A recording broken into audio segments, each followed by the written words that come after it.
محمد وعلى محمد. بسم الله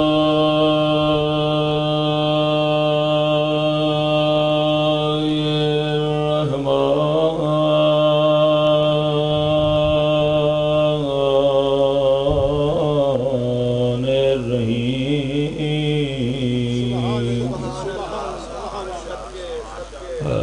الحمد لله رب العالمين.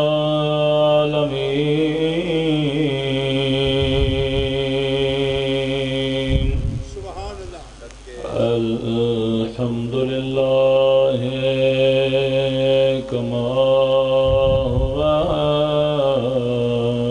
أهله. الصلاة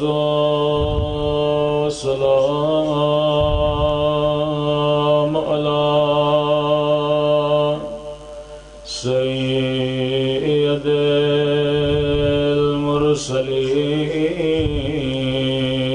المرسلين وخاتم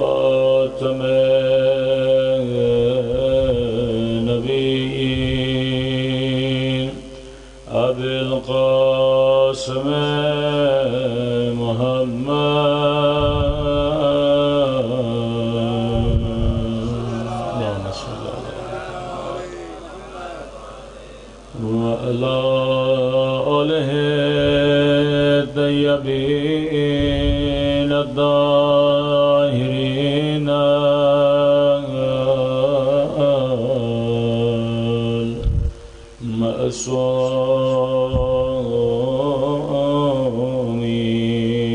المعصومين. سب مل کے دعا امام زمانہ.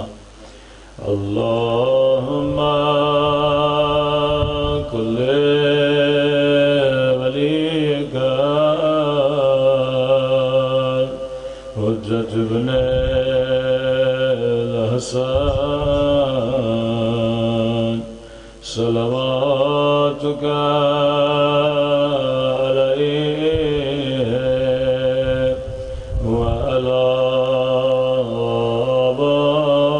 آبائه في هذه الساعة وفي كل وليا وحافظا وقائدا وناصرا ودليلا وعينا حتى تسكنه أرضك طوعا وتمتعه فيها طويلا برحمتك يا أرحم الراحمين. صلوات علی محمد.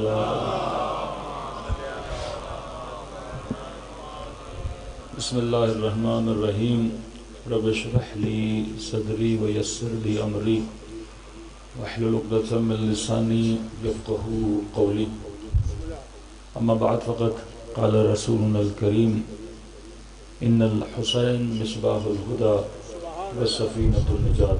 صلوات پر محمد وعلی محمد. دعا ہے پروردگار عالم آپ سب کا فرش عزا پر آنا اپنی بارگاہ عالی میں قبول فرمائے، اور جو مقصد زندگی، مقصد ہدایت لے کر ہم فرش عزا پہ آئے، خدا ان مقاصد میں ہم سب کو کامیابیاں، کامرانیاں نصیب فرمائے. رسول خدا کی بہت مشہور اور معروف حدیث جس میں فرمایا کہ ان الحسین مصباح الہدی، کہ میرا حسین چراغ ہدایت ہے. چراغ جہاں ہدایت دیتا ہے وہاں اندھیرے کا ہونا ضروری ہے. اگر ہر جگہ روشنی ہو تو پھر چراغ باعث ہدایت نہیں بنتا. اگر سورج کی روشنی ہو، بلب کی روشنی ہو، تو وہاں پہ موم بتی یا کوئی چراغ جلا بھی دیا جائے تو باعث ہدایت نہیں ہے. آپ کی گاڑیوں کے آگے لائٹ لگی ہوتی ہے، ہیڈ لائٹ، تو وہ انسان دن کو نہیں جلاتا، وہ انسان رات کو جلاتا ہے، کیونکہ چراغ ہمیشہ اندھیرے کو چیرتا ہے اور انسان کو راہ دکھاتا ہے. فرمایا ان الحسین مصباح الہدی، حسین چراغ ہدایت ہے. مطلب جس زمانے میں حسین آئیں گے وہ زمانہ ظلمتوں کا زمانہ ہوگا، وہ زمانہ اندھیروں کا زمانہ ہوگا، اور اس ظلمت بھری اندھیری رات میں اگر کوئی تمہیں ہدایت دے گا تو میرا نواسا حسین ابن علی ہدایت دے گا. اور فرمایا صرف چراغ نہیں ہے، وَالسَّفِینَةُ النَّجَاةُ، اور یہ حسین کشتی نجات بھی ہے. یہ نہیں کہا کہ نجات کا گھر ہے، یہ نہیں کہا کہ نجات کی سواری ہے، بلکہ کہا یہ نجات کی کشتی ہے. کشتی بھی روڈ پہ نہیں چلتی، کشتی سمندر میں چلتی ہے، کشتی دریاؤں میں چلتی ہے.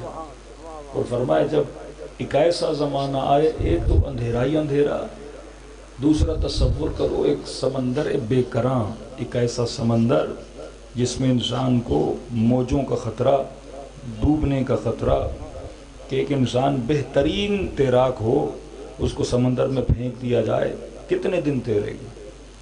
کہ تو کتنا بھی بہترین تیراک ہو 6 دن زندہ رہ پائے گا، 7 دن زندہ رہ پائے گا.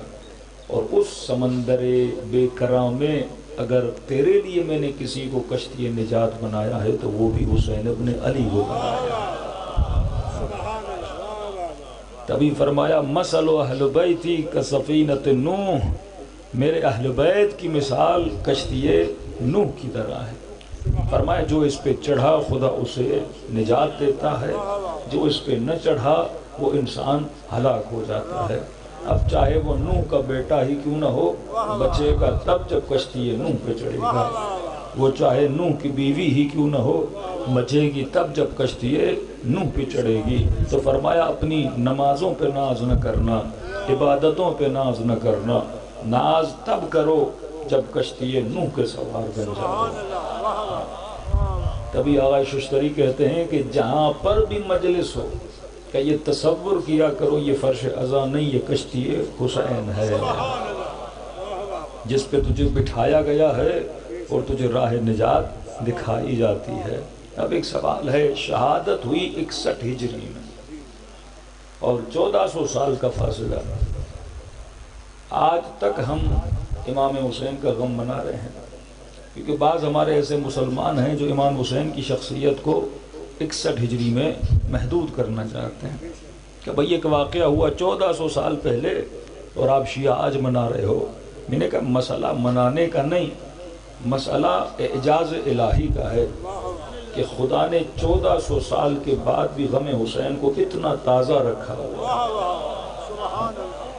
دنیا کا ایک غم بتائیں تو اس طرح سے منایا جاتا ہو جس طرح امام حسین کا غم منایا جاتا ہے. بڑوں نے کوشش کی کہ نام حسین کے ساتھ کسی اور کا نام بھی جوڑ کے جلسے کرائے جائیں، لیکن وہ جلسہ ایک دن کا ہوتا ہے، ایک دن ہی خرچہ کر سکتے ہیں، نہ بسیں بھجوا سکتے ہیں، پاکستان کے چاروں صوبوں سے لوگوں کو بلا سکتے ہیں. لیکن جب حسین کی مجلس میں آتے ہو یا بس بھیجنے کی ضرورت نہیں پڑتی، یا صرف اعلان کیا جاتا ہے کہ نبی کی بیٹی کے بیٹے حسین کی مجلس غم ہے، لوگ خود مجلس میں شرکت کرنے کے لیے آ جاتے ہیں. تو فرماتے ہیں یہ جو کشش خدا نے آپ کے دل میں رکھی ہے یہ اللہ کا معجزہ ہے کہ خدا نے 1400 سال سے، یا بزرگ ہیں یا جوان ہیں، کبھی سوچو اتنے محرم آپ نے منائے، کبھی یہ محسوس ہوا ہو کہ ذکر حسین پرانا ہو گیا؟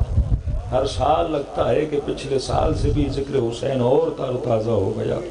وہ خدا جس نے خون حسین کو آج تک تازہ رکھا، جب عاشورہ کا دن آتا ہے تو اصلی خاک شفا ہے وہ کیا ہو جاتی ہے؟ خون میں رنگین ہو جاتی ہے. اور خود امام حسین کا فرمان ہے جب مولا شہید ہو رہے تھے، فرمایا واللہ لم یسکن دمی، فرمایا خدا کی قسم ہے کہ حسین کا خون کبھی سکون سے نہیں بیٹھے گا. اور تب تک سکون سے نہیں بیٹھے گا جب تک میرے بیٹے مہدی کا ظہور نہیں ہو جاتا۔ یہ سلسلہ چلتا رہے گا، لیکن یہاں پہ اپنے وجود کے اندر ایک سوال کو پیدا کریں، کیا ضرورت تھی خدا کو؟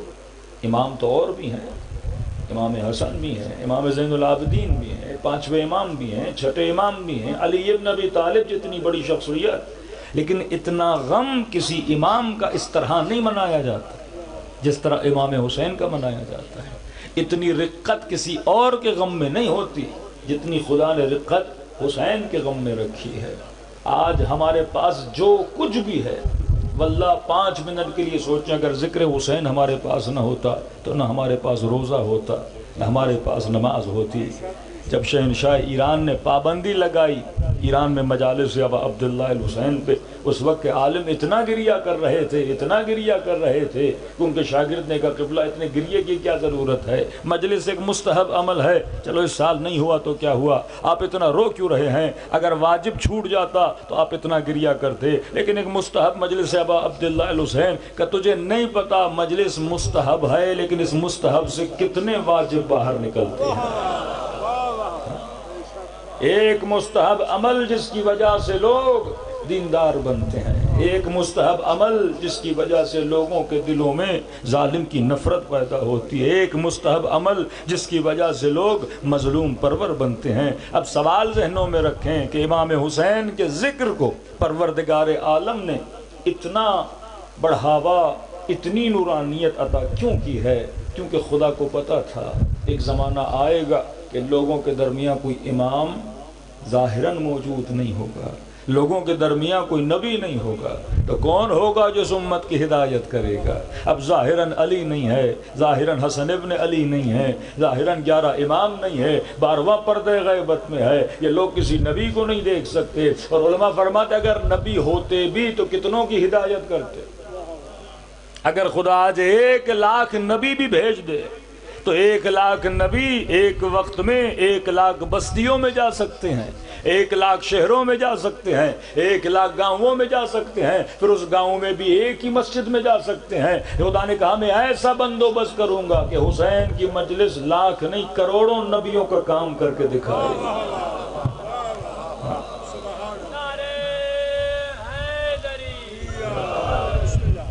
آج کون سا گاؤں ہے جہاں ذکر ابا عبداللہ نہ ہو؟ آج کون سی بستی ہے جہاں فرش ازاں نہ ہو؟ آج کون سا ملک ہے جہاں ذکر اہل بیت نہ ہو؟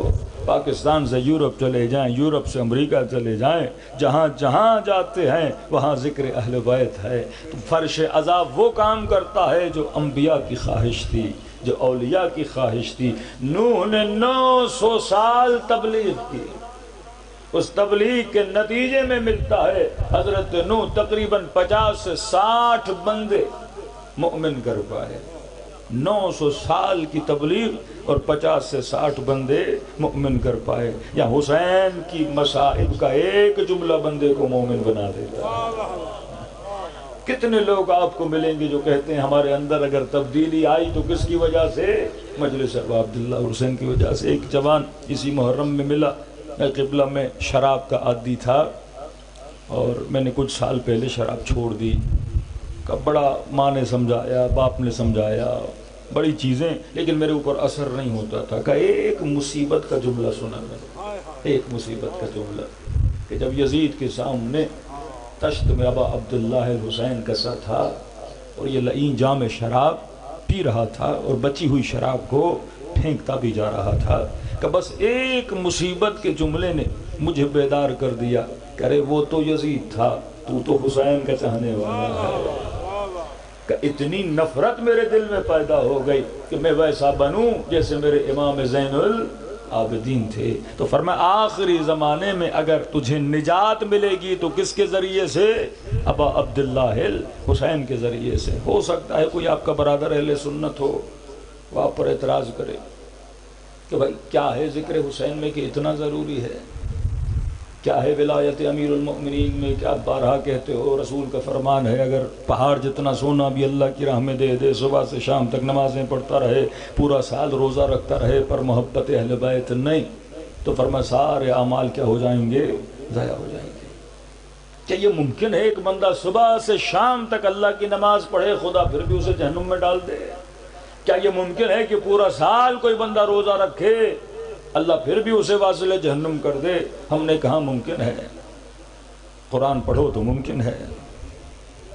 کہ اللہ کو مان بھی رہا ہے پھر بھی جہنمی؟ ہم نے کہا ممکن ہے۔ بڑے خلوص سے اللہ کی عبادت کرے؟ ہم نے کہا پھر بھی ممکن ہے۔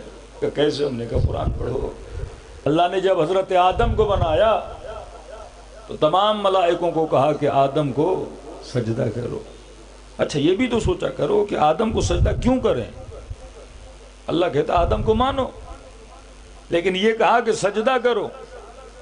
اور وہ مسلمان جو کہے خدا کے علاوہ کسی کو سجدہ کرنا شرک ہے، خود خدا اپنے ملائکوں سے شرک کروائے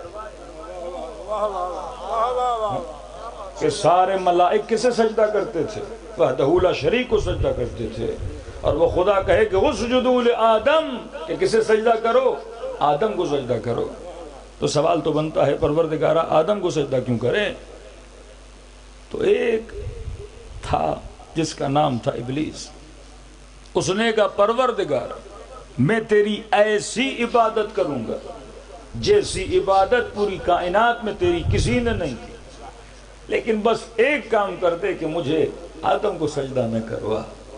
خدا نے کہا تو میری عبادت کرنا تو چاہتا ہے پر اپنی مرضی سے، میں کروانا چاہتا ہوں اپنی مرضی سے۔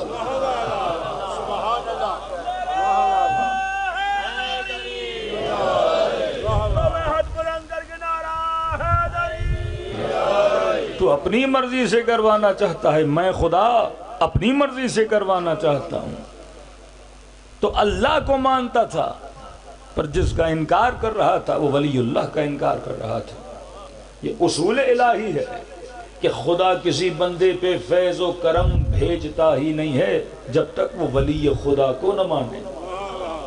کہ تو میرے سامنے تو جھکتا ہے، میری تعظیم تو کرتا ہے، لیکن ولی کی تعظیم بھی کر، کیونکہ میرا جتنا فیض و کمالات و نورانیت تجھے ملے گی تو کس کے ذریعے سے ملے گی؟ ولی کے ذریعے سے ملے گی۔ میرے پانچویں امام فرماتے ہیں کہ حضرت موسیٰ نے چاہا کہ اللہ کے درمیان اور شیطان کے درمیان صلح کرا دے، تو کہا کہ پروردگارہ میں شیطان سے بات کروں تاکہ سارا معاملہ ہی ختم ہو جائے، اس بدبخت نے اتنے انسانوں کو گمراہ کیا ہے، تو اگر یہ سدھر گیا تو ہم نبیوں کا فائدہ، ہم مومنوں کا فائدہ۔ تو اللہ نے کہا بات کرو۔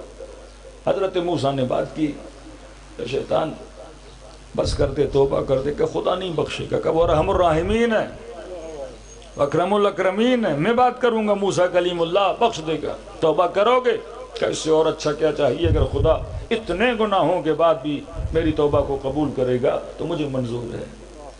حضرت موسیٰ مولا فرماتے ہیں بڑے خوش ہوئے ہاں کہ شیطان اور خدا کے درمیان صلح ہو رہی ہے۔ تو کہا پروردگارہ شیطان راضی ہے توبہ کرنے پر، معاملہ حل ہو گیا۔ اللہ نے کہا اگر راضی ہے توبہ کرنے پر تو میری ایک شرط ہے، اسے کہو آدم کی قبر پہ جا کے سجدہ کر دے۔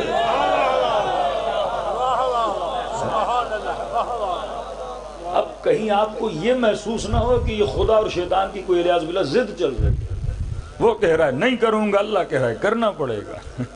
یہ معاملہ عبودیت کا ہے، ضد کا نہیں ہے۔ کہا کہ موسیٰ نے کہا کہ بڑا معاملہ بڑا آسان ہے، تم نے اس وقت نہیں کیا تھا، اب آدم کی قبر پہ جا کے سجدہ کرو۔ کہ لاکھ سجدے خدا کو کروں گا پر آدم کو نہیں کروں گا۔ اللہ نے کہا میں بھی تجھے اپنا بندہ نہیں مانوں گا جب تک میرے آدم کو نبی نہیں مانوں گا، جب تک میرے ولی کو نہیں مانوں گے۔ مہلت مانگی لا یوم یبعثون، مجھے تب تک زندگی دینا جب تک قیامت ہو جائے۔ تو قیامت کا بھی قراری تھا، اللہ کا بھی قراری تھا، ولی اللہ کا انکاری تھا۔ عبادت بندہ کتنی بھی کرے لیکن اگر زندگی میں کسی ولی کی ولایت میں نہیں آتے، زندگی اگر خالی از ولایت ہے تو فرمایا عبادت کتنی بھی کرو وہ ضائع ہو جاتی ہے۔ اب دوسرا سوال آپ کے ذہنوں میں پیدا ہوگا اصلاً یہ ولایت اتنی ضروری کیوں ہے کہ مثلاً حضرت نوح کے ماننے والے سارے اچھے کام کریں پر نوح کو نہ مانے تو اللہ کہے جہنمی۔ نیک عبادت خدا تجھے بھی مانیں گے، تیری قیامت کو مانیں گے، لیکن نوح کو نہیں مانیں گے، ہماری نوح سے نہیں بنتی۔ اللہ کہے کہ نہیں، نماز بھی تب قبول کروں گا جب نوح کو مانو۔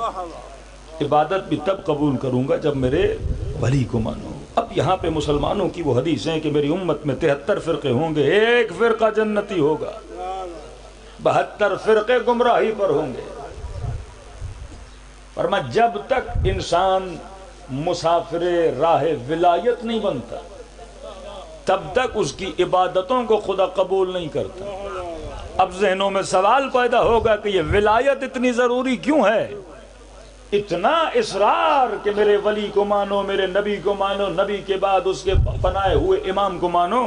نہیں مانو گے تو ہزاروں سینکڑوں روایتیں آپ ممبر سے سنتے ہیں، لیکن کبھی سوچا تو کرو کیوں اتنا ضروری ہے؟ اس کی ایک سادہ مثال دوں، پھر ایک علمی مثال دوں۔ مثال کے طور پر تلگنگ میں یزید آ جائے اور کہے کہ آ جاؤ آج بڑی رقت بھری نماز پڑھتے ہیں، پیش امام ہو یزید اور امت جمع ہو جائے اور ایسی نماز پڑھیں، ایسا ذکر کریں کہ دیکھنے والے کہیں بھائی ہم نے آج تک ایسی نماز نہیں دیکھی۔ ہاں نارمل نماز 7-8 منٹ کی، لیکن یہ تو گھنٹے گھنٹے کی نماز۔ وہ یزید نے آدھا قرآن پڑھا دیا، لمبے سجدے، لمبے رکوع، بڑے خلوص کے ساتھ لوگ نماز پڑھتے رہیں، تو کیا خدا اس نماز کو قبول کرے گا؟ کہ تو نے نماز تو پڑھی پر تیرا پیش امام یزید تھا۔ قیامت کے دن خدا نمازیوں کو نہیں دیکھتا، اللہ یہ دیکھتا ہے ان کا امام کون تھا۔ تبھی فرمایا یوم ندعو کل اناس بامامہم، قیامت کے دن ہر بندے کو اس کے امام کے نام سے بلایا جائے گا کہ تمہارا امام کون تھا، امام کون تھا۔ نمازوں کو اللہ بعد میں دیکھے گا، روزوں کو اللہ بعد میں دیکھ، عمل کی منزل بعد میں ہے، پہلے عقیدے کی منزل ہے۔ کہ اگر یزید کے پیچھے نمازیں پڑھیں، امیر شام کے پیچھے نمازیں پڑھیں، اگر تم نے شمر و یزید کے پیچھے نمازیں پڑھیں، حاجی ادھر بھی تھے حاجی ادھر بھی تھے، سوال یہ ہے کہ تمہارا امام کون تھا؟ شمر 17 حج کرنے کے بعد بھی جہنمی بنا، وہب نے ایک حج نہیں کیا، حسین نے جنت کی طرف روانہ کر دیا۔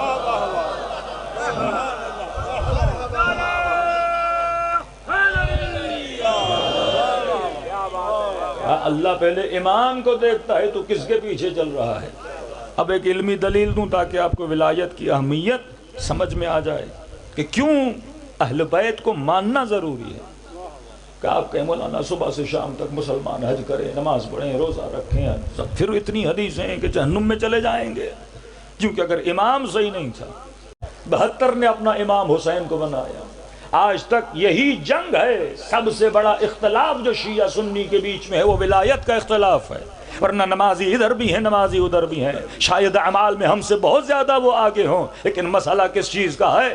امامت کا ہے کہ تو نے ہادی کسے بنایا، تم نے امام کسے بنایا۔ یہ امام ہے جو تجھے سکھاتا ہے۔ اب سوال ہے اہمیت ولایت، اشارہ کر رہا ہوں۔ دیکھیے آپ سب کھانا کھاتے ہیں، پوری دنیا کھاتی ہے، آپ نے روٹی کھائی، کھانا کھایا، شکم میں جب لقمہ گیا تو بدن کیا ہوا؟ طاقتور ہوا۔ اب طاقتور ہو گیا تو آپ اس بدن سے گناہ بھی کر سکتے ہو، اس بدن سے نماز بھی پڑھ سکتے ہو۔ کھانے نے صرف کیا دی؟ طاقت دی۔ کھانا یہ نہیں سکھاتا کہ نماز پڑھو، کھانا یہ نہیں سکھاتا کہ نماز پڑھو، کھانا یہ نہیں سکھاتا کہ حج کرو، کھانا یہ نہیں سکھاتا کہ کربلا جاؤ، کھانا یہ نہیں سکھاتا کہ سخی بنو۔ کھانا صرف بدن کو کیا دیتا ہے؟ طاقتور۔ ہاتھ کو طاقت دی۔ اسی طرح ورزش کرتے ہو، اسپورٹ مین بنتے ہو تو اس سے بدن کیا ہوتا ہے؟ طاقتور۔ اب جب آپ ورزش کرتے ہو تو ورزش یہ نہیں سکھاتی کہ اگر بازو طاقتور بن گیا تو راہ خدا میں جائے یا راہ شیطان میں جائے، وہ صرف بدن کو طاقت دیتا ہے۔ دوسری منزل، جب آپ نماز پڑھتے ہو تو کیا مضبوط ہوتا ہے؟ روح۔ کھانا کیسے مضبوط کرتا ہے؟ بدن کو۔ نماز کیسے مضبوط کرتے ہو؟ اپنا روح کو مضبوط کرتی ہے، ریاضت جسے بولتے ہیں، وہ روح مضبوط ہوتا ہے۔ اب ریاضت صرف آپ نہیں کرتے، ہندو بھی کرتے ہیں، کرسچن بھی کرتے ہیں، بدھسٹ بھی کرتے ہیں۔ کرسچن تو زندگی میں شادی نہیں کرتے کہ ہم نے شہوت کو چھونا ہی نہیں ہے، بدھسٹ چلے جائیں کپڑے ہی نہیں پہنتے، زندگی میں بال ہی نہیں رکھتے، ہمیشہ گنجے کے گنجے، کہ نہیں ہم نے زیب و زینت کو کیا کرنا ہے؟ دور کر دینا ہے۔ اب جب یہ ریاضت کرتا ہے تو کیا مضبوط ہو رہا ہے؟ روح مضبوط ہو رہا ہے. لیکن اس ہندو نے اتنا روح کو مضبوط کیا کہ اس کی روح خدا تک پہنچی. اس بدھسٹ نے روح کو اتنا مضبوط کیا کہ روح خدا تک پہنچی. تو پتا چلا کہ ریاضت بھی بندے کو خدا سے نہیں ملاتی. آپ صبح سے شام تک نماز پڑھو ضرور، ہاں نماز روح کو مضبوط کرے گی، روزہ روح کو مضبوط کرے گا، لیکن ضروری نہیں کہ یہ روح خادم خدا بنے. اور مضبوط روح ہی ہوگی جو اتنے بڑے بڑے گناہ انجام دے. علی کے سر پہ ضربت مارنا کوئی معمولی کام نہیں ہے. 12 لوگ گئے تھے امام حسین کے سر کو قلم کرنے پر، شمر آگے بڑھا تھا. روح مضبوط ہونی چاہیے نا بڑے بڑے کاموں کے لیے. داعش آپ نے دیکھے کس طرح لوگوں کے گلے کاٹتے تھے. خوارج پتہ چلا کہ محب علی ہے، ماں کی شکم کو پارا کیا، بچے کو نکالا اور ماں کے سامنے اس بچے کا سر قلم کر دیا. ایسے جن کے ماتھوں پہ سجدوں کے نشان. یہ ہم بکرا کٹے تو بندہ دیکھ نہ سکے، اور یہ انسانوں کے گلے کاٹ رہے ہیں، آج بھی کاٹتے ہیں. اور نمازی ہیں، روزے دار ہیں، بڑے حاجی ہیں، کیونکہ روح کیا ہو گئی؟ مضبوط ہو گئی. عبادت روح کو مضبوط کرتی ہے، کھانا بدن کو مضبوط کرتا ہے. اب فرمایا جب تک یہ ولایت کے سائے میں نہیں آتا. انگلش کا لفظ ہے ڈائریکشن. عبادت کرو گے روح مضبوط ہوگی. نماز تجھے ڈائریکشن نہیں بتاتی، کھانا تجھے ڈائریکشن نہیں بتاتا، لیکن جب امام کے پاس آتے ہو تو امام تجھے راستہ دکھاتا ہے، امام تجھے طریق بتاتا ہے. اب جب وہ راستہ دکھاتا ہے، اب اس کے بتائے ہوئے راستے پہ نماز پڑھو گے تو بنتا ہے الصلاۃ معراج المؤمن. نماز مومن کی کیا بن جاتی ہے؟ معراج بن جاتی ہے. کیونکہ امام یزید کو بنایا، اس نے ڈائریکشن غلط بتا دی تو نمازوں کا فائدہ نہیں ہے. لیکن یہاں حبیب کو راستہ حسین نے دکھایا. اور پہلے بھی نمازیں پڑھ رہا تھا، لیکن کہاں یزید کے لشکر میں پڑھی ہوئی نماز اور کہاں حسین کے لشکر میں پڑھی ہوئی نماز. مر تو وہ بھی رہے تھے اور جان تو یہاں بھی دی جا رہی تھی، لیکن یہاں آواز آ رہی تھی یا ایھۃ النفس المطمئنہ ارجعی الی ربک راضیۃ مرضیہ. اصل معاملہ ڈائریکشن کا ہے کہ تم نے امام کسے بنایا ہے. یہ معاملات اگر حکمت سے خالی ہوں، انسان سمجھے تم کتنا بھی نیک بن جائے. یہودی بڑے نیک تھے پر مصطفیٰ کو نہیں مانا تھا، عیسائی بڑے نیک تھے رسول خدا کو نہیں مانا تھا. اپنا بت پرستوں میں کئی ایسے لوگ تھے جو شریف النفس تھے لیکن مصطفیٰ کو نہیں مان رہے تھے. تو جب تک تمہاری ڈائریکشن صحیح نہیں ہے، تمہارا رہبر صحیح نہیں ہے، تمہارا امام صحیح نہیں ہے، تو تمہارے سارے اعمال کیا ہو جاتے ہیں؟ ضائع ہو جاتے ہیں. اب قوی العمل ہو پر ضعیف العقیدہ ہو جہنمی بن جائے گا، پر قوی العقیدہ ہو اور ضعیف العمل ہو بالآخر جنتی بن جائے گا. اس کی مثال اور آسان کر کے دے دوں کہ آپ نے تلگنگ سے جانا ہے اسلام آباد، تو آپ نے کسی سے پوچھا جناب اسلام آباد جانا ہے، ہم نے کہا بھئی گاڑی کون سی ہے؟ کہا A1 گاڑی ہے، 150-60 کی سپیڈ پہ چلتی ہے، ڈرائیور بھی بڑا زبردست ہے. کسی نے کہا یہ روڈ پکڑیے اسلام آباد، اور آپ روڈ پہ چڑھے، تھوڑا آگے گئے، پھر کسی سے پوچھا جناب اسلام آباد جانا ہے، اس نے آپ کو غلط راستہ بتا دیا. اور راستہ مثلا چکوال کو جاتا تھا، بجائے اس کے کب اسلام آباد جاتے. نبی نے فرمایا صراط مستقیم وہ ہے جو سیدھی ہے، جس میں ٹیڑھا پن نہیں ہے. اب کوئی آیا جس نے راستہ تھوڑا سا ٹیڑھا کر دیا، گاڑی اچھی، ڈرائیور اچھا، اسپیڈ 150 کی. اب جتنی اسپیڈ سے جاؤ گے اتنا اسلام آباد سے کیا ہوتے جاؤ گے؟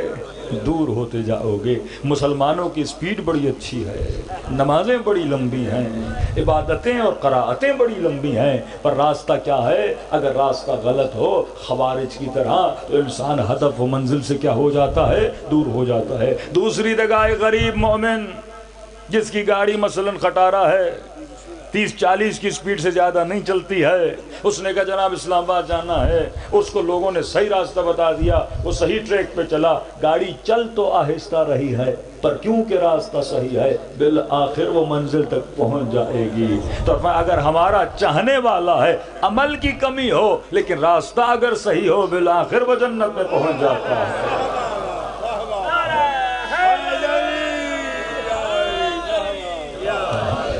اصل معاملہ کس کا ہے؟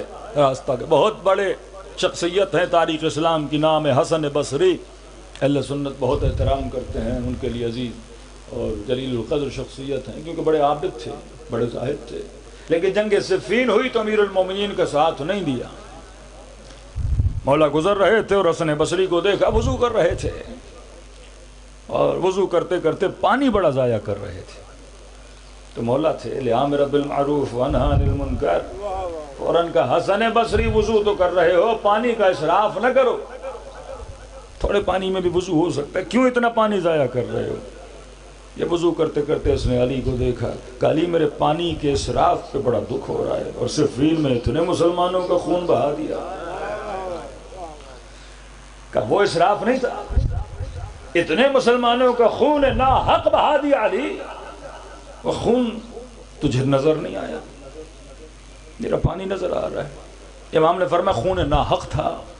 کہا نا حق تھا، کہ اگر نا حق تھا تو پھر چلے جاتے نا معاویہ کی طرف، ہاں تھوڑا لڑتے، کم خون بہتا، گھر میں کیوں بیٹھے رہے؟ تو پھر مڑ کے جواب دیا علی جا تو رہا تھا معاویہ کی طرف، ہاں سامان سفر بھی باندھا، گھوڑا بھی تیار تھا، تلوار بھی اٹھا لی تھی، لیکن کیا کروں، جب گھر سے نکل رہا تھا تو میرے کان میں ایک آواز آئی کہ نہ علی کا ساتھ دینا نہ امیر شام کا ساتھ دینا، یہ دونوں لشکر جہنم میں جائیں گے۔ مولا نے مسکرا کر پھر دیکھا کہ کبھی سوچا وہ آواز کس کی تھی؟ آواز سن تو لی اور اس پہ عمل تو کر لیا، لیکن کبھی سوچا تھا وہ آواز کس کی تھی؟ کہ نہیں علی آج تک نہیں سوچا کس کی تھی۔ فرمایا وہ تیرا بھائی شیطان تھا۔ کہ تو نے قرآن نہیں پڑھا؟ قرآن میں دو ہی راستے ہیں، یہ تیسرا راستہ تم نے کہاں سے بنا لیا؟ یا راستہ حق کا ہے یا راستہ باطل کا ہے۔ آپ یہ نہیں کہہ سکتے کہ نہ ادھر اس راستے پہ چڑھوں گا نہ اس راستے پہ، دو ہی راستے ہیں، یا حق ہے یا باطل ہے۔ اور میرے حبیب نے فرمایا کہ علی مع الحق والحق مع علی، علی حق کے ساتھ اور حق علی کے ساتھ ہے۔ یہ نہ دیکھنا کہ حق کہاں جا رہا، یہ دیکھنا کہ علی کہاں جا رہا ہے۔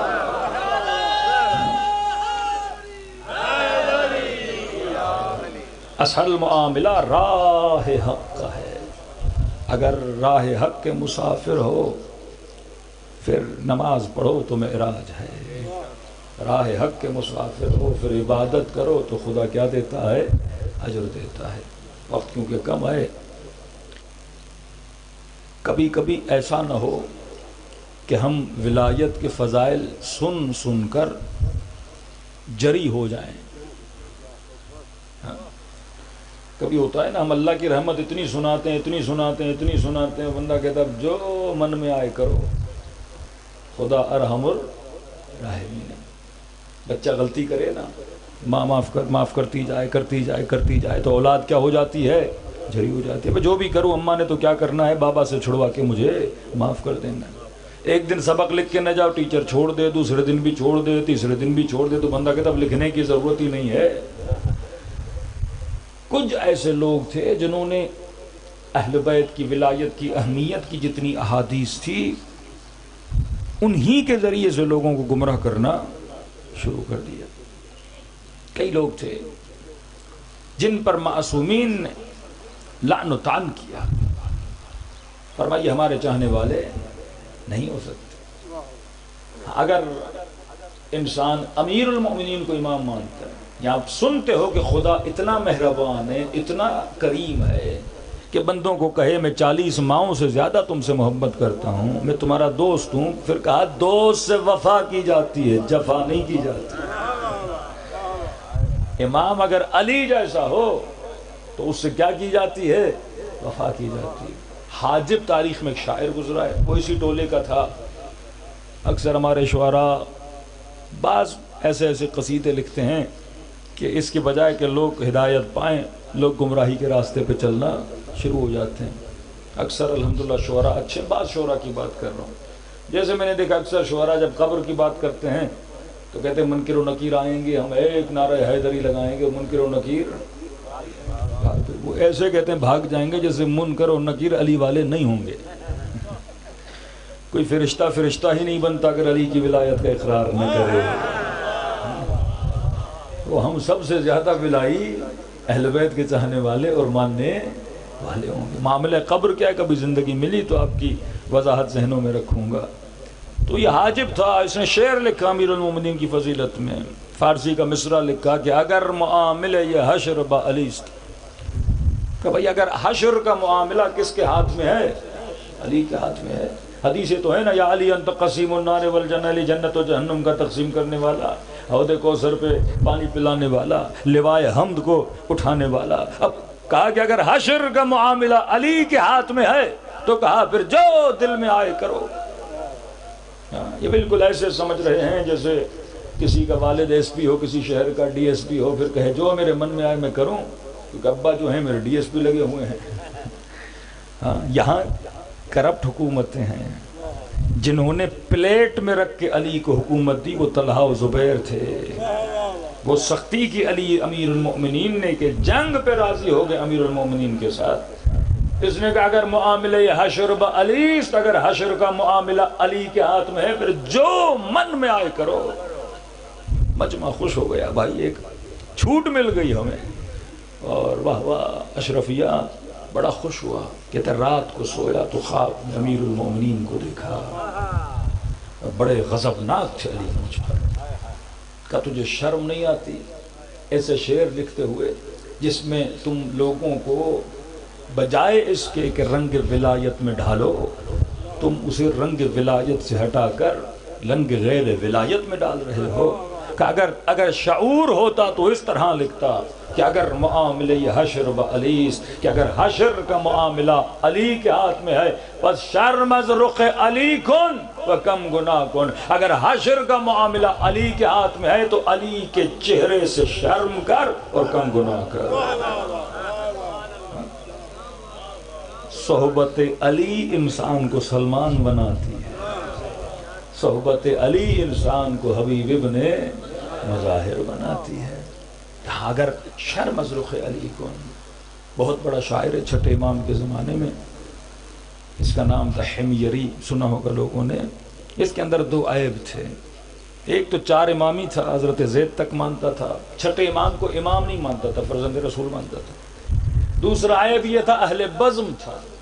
اہل بزم مطلب کبھی کبھی شراب کی محفل میں جا کے بیٹھ جاتا تھا، لیکن ایسا مداح خان تھا، چیلنج کرتا تھا اگر کوئی علی کی فضیلت لائے اور اس فضیلت کے بارے میں نے کوئی شعر نہ لکھا ہو تو میں سونے کا سکہ دوں گا۔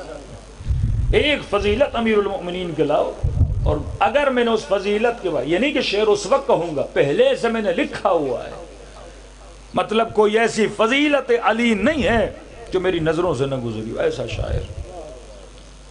کہتے ہیں گلی سے گزر رہا تھا، دو عیب تھے اس کے اندر، گلی سے گزر رہا تھا، اتفاق سے گلی پتلی تھی، مطلب ایک آدمی وہاں سے ایک آدمی یہاں سے آئے، بڑی پتلی گلی، اور کہتے ہیں میرے ہاتھ میں کوزہ تھا، کوزے میں شراب تھی، اور جب گلی سے گزر رہا تھا تو سامنے امام جعفر صادق علیہ السلام، حضرت جعفر ابن محمد فرزند رسول آ رہے تھے۔ تب جیسے ان کو دیکھا تو بڑی کوشش کی اپنا چہرہ چھپاؤں، گلی سے مڑ جاؤں، کہیں پہ رک جاؤں، راستہ بدل دوں، پر معاملہ ایسے گلی پتلی اور ممکن ہی نہیں تھا کہ امام سے چھپ سکوں۔ کہتا جیسے آمنا سامنا ہوا تو امام نے کہا ہے میری کہاں جا رہے ہو؟ کہ مولا گھر کی طرف جا رہا ہوں۔ کہ اچھا یہ ہاتھ میں کیا ہے؟ کہ شرم از رخ علی کن، امام مانا ہے تو انسان باپ سے بھی شرم کھاتا ہے نا، ماں سے بھی شرم کھاتا ہے نا، کسی عزت دار بندے کے سامنے کا برا کام نہیں کرتا۔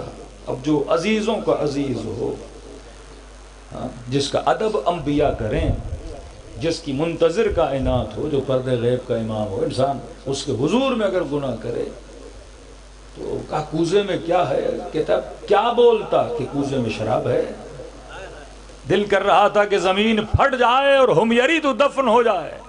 احترام تو امام نہیں لیکن فرزند رسول تو مانتا تھا، متقی پرہیزگار تو مانتا تھا۔ کہ کیا جواب دوں؟ کہتا میں نے بات کو پلٹا، میں نے کہا کچھ بھی نہیں، کوزے میں دودھ ہے۔ دودھ ہے؟ کہاں دودھ ہے؟ تو مولا نے کہا کہ اپنا ہاتھ آگے کیا، امام نے کہا تھوڑا دودھ میرے ہاتھ میں تو ڈال۔ کہتا ہے پریشان ہوا فرزند رسول کے ہاتھوں میں نجاست کو کیسے ڈالا. ایک طرف جھوٹ بولا دودھ ہے، دوسری طرف امام نے کہا میرے ہاتھوں پہ ڈال. کہ 3 بار جب کہا میرے ہاتھ پہ ڈال، میری کیا کر رہے ہو؟ کہتا ہے کبتے کانپتے ہوئے ہاتھوں سے جب میں نے کوزے کو مولا کے ہاتھوں پہ خالی کیا تو وہ شراب نہیں تھا، وہ دودھ بن چکا تھا. کہتا میں پریشان ہو گیا. یہاں میرے مولا نے مسکرا کر مجھے دیکھا کہ ہمیری اب بتا تیرا امام کون ہے؟ کہ میرا مولا وہ ہے جو شراب کو دودھ میں بدل دیتا ہے. یہ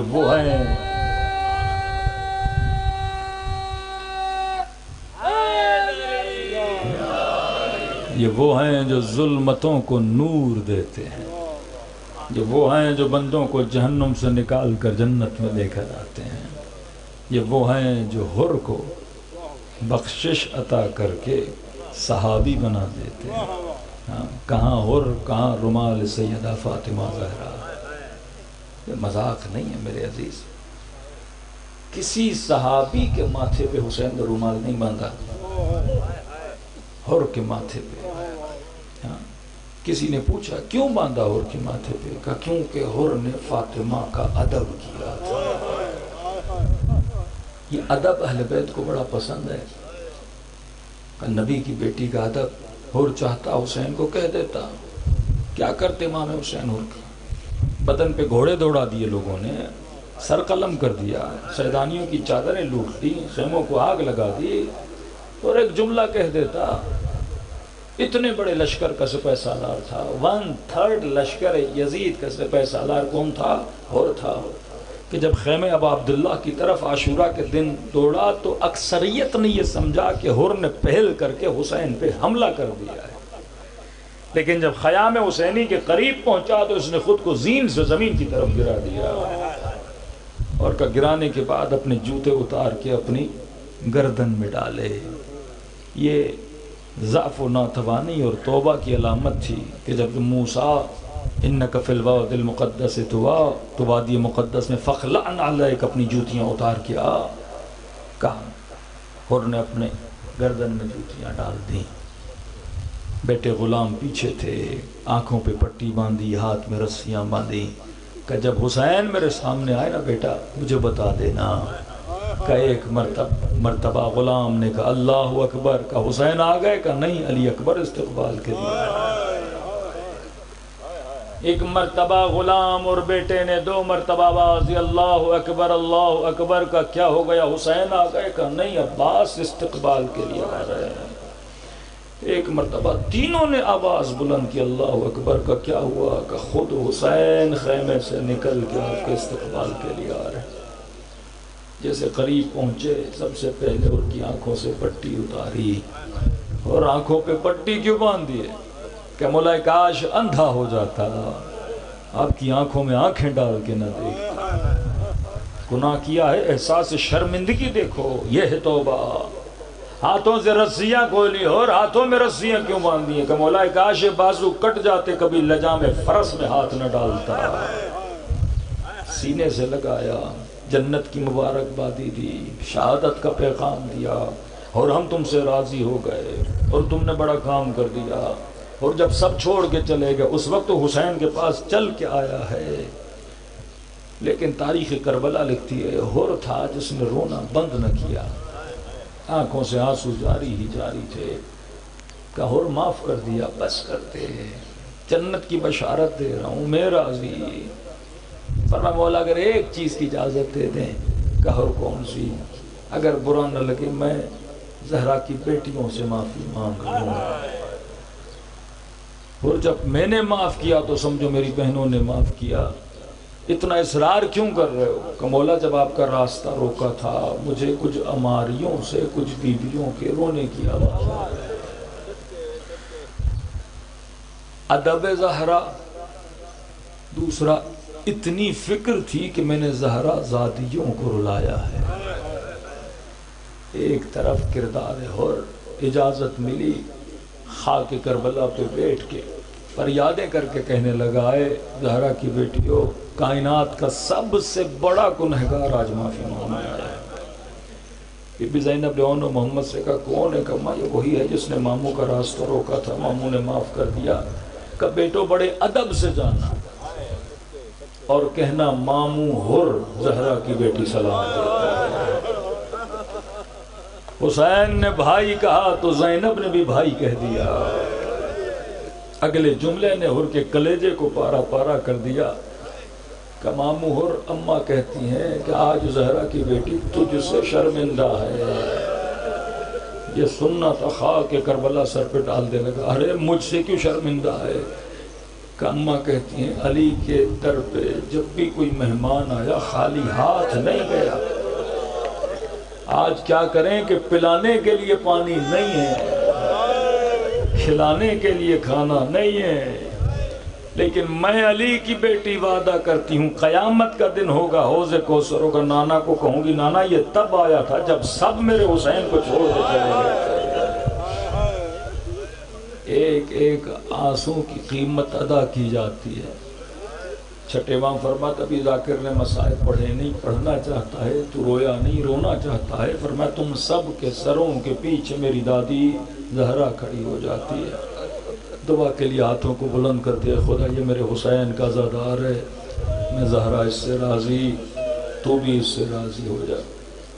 ان دنوں میں منقول ہے معصومین سے، فرمایا کثرت سے امام حسین کو سلام کیا کرو، اور جب سلام کرو تو یہ تصور کر کے کیا کرو کہ جس طرح زینب نے سلام کیا تھا، کس طرح سے سکینہ نے سلام کیا تھا، کہ اگر دل میں تڑپ ہے نا زیارت ابا عبداللہ کی کہ مولا اتنے لوگ کربلا ہو لیے، مجھے ابھی تک کربلا نہیں بلایا، تو مولا حسین ایک بوڑھے کے خواب میں آئے، فرمایا بوڑھے آ سکو تو زندگی میں ایک بار کربلا ضرور آنا، کیونکہ مرنے کے بعد احساس ہوگا کہ زیارت کا ثواب کتنا زیادہ ہے، لیکن اگر نہ آ سکو کربلا تو مت سمجھنا تیرا مولا سخی نہیں ہے۔ فرمایا خلوص دل سے مجھ حسین کو سلام کرنا، میں کہوں گا لکھا جائے تو نے ثواب زیارت حسین کو کما لیا۔ کہ مولا اتنا آسان ہے آپ کی زیارت کا ثواب، کا ایک نشانی ہے جب مجھ حسین کو سلام کرو، یہ نشانی ہر جگہ ہے۔ کئی مومنین کربلا جاتے ہیں، کہتے ہیں کیسے پتہ چلے امام حسین نے میرے سلام کا جواب دیا کہ نہیں، زیارت قبول ہوئی کہ نہیں، یہ نشانی بتاتے ہیں۔ کہ اذن دخول پڑھو یہ نشانی آئے، ذریعہ حسین کو دیکھو یہ نشانی آئے، ہفتہ 10 دن رہے یہ نشانی تیرے اندر ہو تو سمجھو حسین نے تجھے جواب دے دیا۔ مولا فرماتے جب مجھے سلام کرو اور یہ نشانی آ جائے، مولا کون سی نشانی؟ فرمایا جب مجھ غریب کو سلام کرو اگر نہ چاہتے ہوئے تیری آنکھوں سے آنسو نکل آئے، چاہ کے رونا اور ہے، نہ چاہ کے آنسوؤں کا آنا اور ہے، کہ جب ایسے آنسو ٹپکنے لگے نا تو کہا یہ مت سمجھنا یہ تیرے آنسو ہیں، حسین نے تجھے تیرے سلام کا جواب دے دیا۔ تھوڑی دیر کے لیے دلوں کو کربلا لے جائیں، امام حسین کو سلام کریں۔ میری عادت ہے مصائب کو آقا کے سلام سے شروع کرتا ہوں، کیونکہ خدا نے سلام میں زیارت حسین کا ثواب رکھا ہے۔ اپنے بچوں کو، اپنی نسلوں کو، ماؤں بہنوں کو امام حسین کی 4 سلام یاد کروائیں، یہ ثواب زیارت ابا عبداللہ الحسین کے برابر ہیں۔ سب مل کے السلام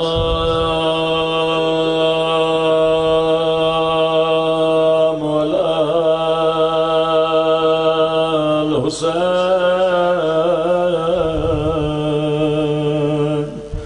وعلی علی ابن الحسین وعلی اولاد حسین وعلی اصحاب الحسین۔ سب مل کے السلام علی حسین وعلی علی ابن حسین کا نام تو سب کو آتا ہے، سب مل کے وعلی اولاد الحسین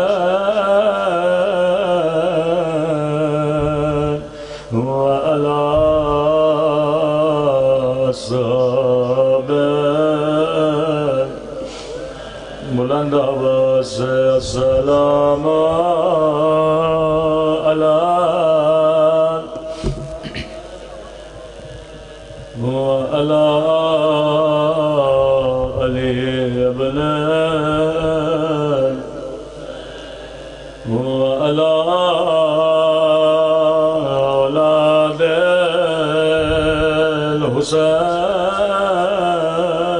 الحسين وعلى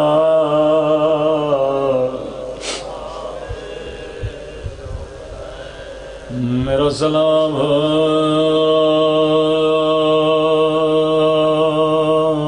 ننے سے رخساروں پہ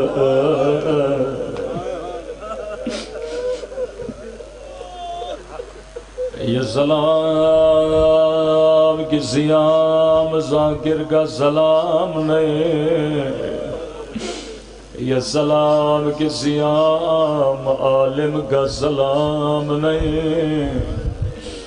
علماء فرماتے ہیں جب کبھی دل کرے رونے کا تو زیارت ناہیہ پڑھا کرو۔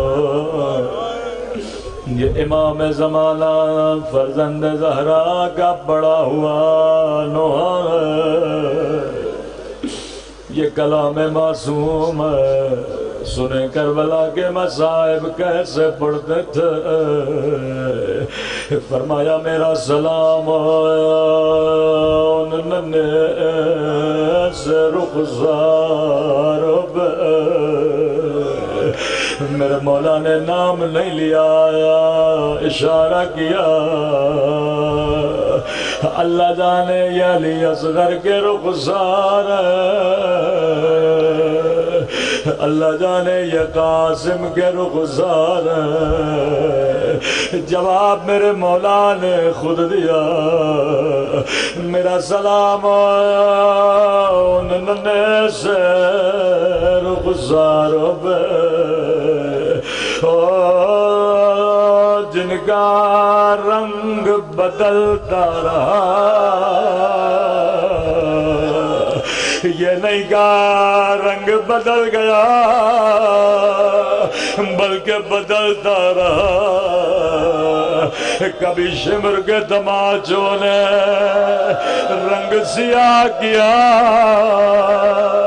کبھی ظالم کے تماچوں نے رنگ نیلا کیا۔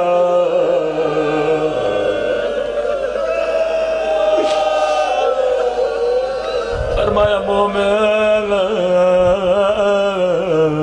جب بھی آنکھوں میں آنسو سب سے پہلے میرے ظہور کے لیے دعا کیا کرو۔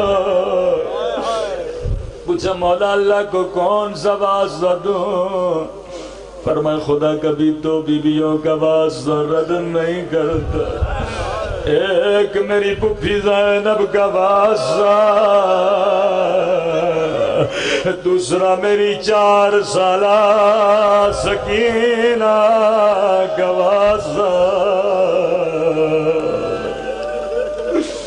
شاید کوئی برادر اہل سنت مجلس میں موجود ہو، شاید یہ اعتراض کرے یہ شیعہ سکینہ پہ اتنا کیوں روتے ہیں؟ جب بھی کوئی اعتراض کرے اسے یہ حدیث سنایا کرو، صحیح بخاری کی حدیث ہے، رسول خدا فرماتے ہیں مسلمانوں اگر ادب کے لیے حیوان کو بھی مارنا پڑے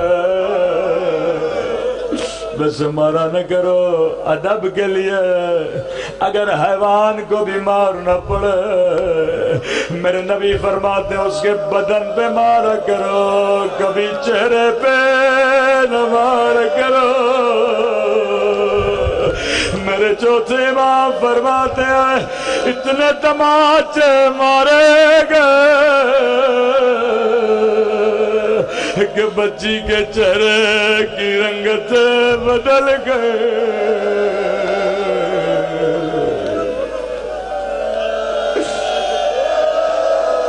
آخری جملہ جو بچی نے بابا سے کہا،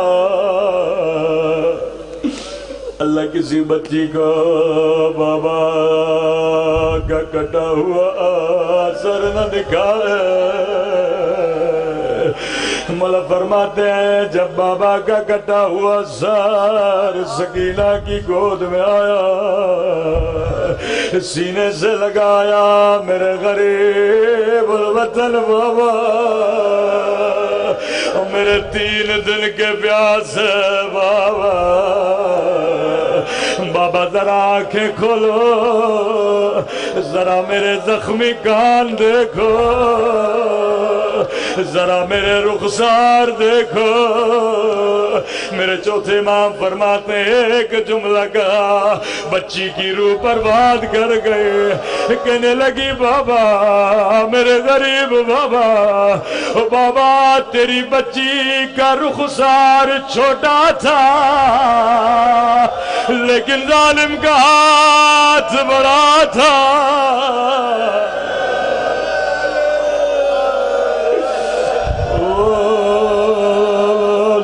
کیا جس کی مثال تاریخ میں نہیں ملتے لعنت اللہ علی القوم الظالمین پروردگارا تجھے حسین کی یتیمہ بچی کا واسطہ ہمارے مولا اور آقا امام زمانہ کا ظہور فرما ہم سب کے صغیرہ کبیرہ گناہ معاف فرما پانیان مجلس کی توفیقات میں اضافہ فرما جو مانگا نہ مانگا اپنے خزانے قدرت سے عطا فرما مومنین کے جان مال ناموس اور عزت کی حفاظت فرما ربنا تقبل منا انك انت السميع العليم